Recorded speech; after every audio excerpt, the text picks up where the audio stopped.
দূর দূরান্ত থেকে মানুষ আসে কলকাতায় শহরে সরকারি যে সমস্ত হাসপাতাল রয়েছে সেই সমস্ত হাসপাতালের সুবিধা পেতে, এক কথায় বলতে গেলে সেখানে চিকিৎসা করতে।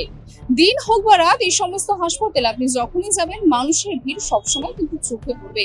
তেমনই হাসপাতাল রয়েছে এনআরএস, পাশাপাশি রয়েছে আরজিকরের মতন সরকারি হাসপাতাল, যেখানে হাসপাতাল প্রাঙ্গণে ঢোকা মাত্রই আপনি দেখবেন মানুষের ভিড় তেমন গম করছে। তবে কতটা পরিষ্কার রয়েছে এই সমস্ত হাসপাতাল, যে হাসপাতালে ঢুকলেই কিন্তু বিভিন্ন চিত্র আমাদের সামনে আসে।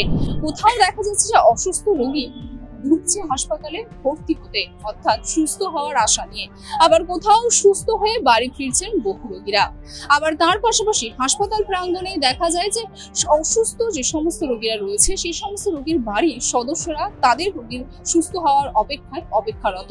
তেমনই দৃশ্য কিন্তু এই এনআরএস এবং তার পাশাপাশি যে আরজিকর হাসপাতাল রয়েছে সেই সমস্ত হাসপাতাল প্রাঙ্গণে ঢুকতেই দেখা যায়।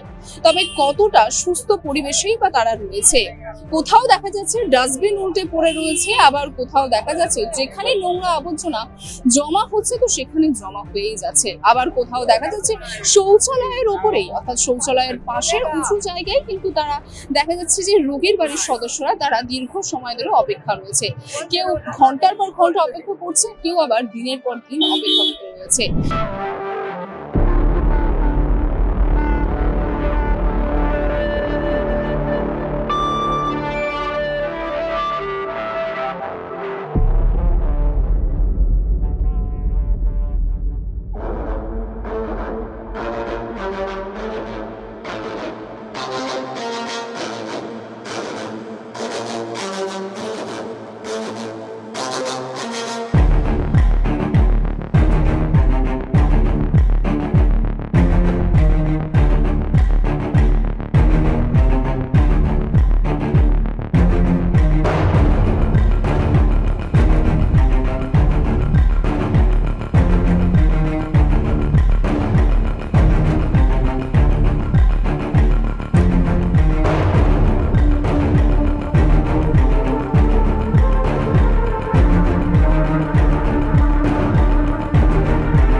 তবে এই যে পরিবেশ, অর্থাৎ এই যে অসুস্থতার পরিবেশের মধ্যে তারা রয়েছে, এই পরিবেশের ঠিক বলতে পারি পরিবর্তন কবে হবে, এই প্রশ্নটা থেকেই যাচ্ছে। ক্যামেরায় রিতমের সঙ্গে নীলম দাস রিপোর্টিং, বাংলা হান্ট, কলকাতা।